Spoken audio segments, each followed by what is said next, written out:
25 milioni di euro di patrimonio sottratto. Se n'è andato un amico di Agrigento e degli agrigentini. Giuseppe Conti, generale in pensione della Guardia di Finanza, è stato stroncato ieri nella sua casa a Palermo da un infarto fulminante.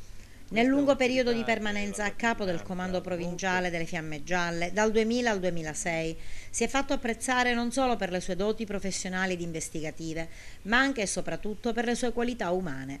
Affabile, sempre disponibile, Giuseppe Conti ha firmato numerose e brillanti operazioni antimafia, ma anche sul fronte dell'evasione fiscale e sul contrasto all'immigrazione clandestina.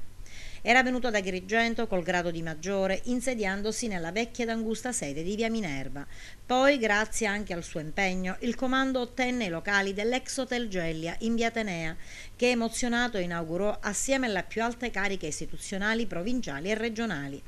Eccolo nel giorno del suo commiato da Agrigento, il 23 giugno del 2006, in occasione del 232esimo anniversario della Festa del Corpo. È l'ultima festa del corpo che ho il piacere di organizzare e di la maniera come accoglie la Guardia di Finanza, per la stima e l'affetto che in ogni circostanza mostra nei confronti della Guardia di Finanza.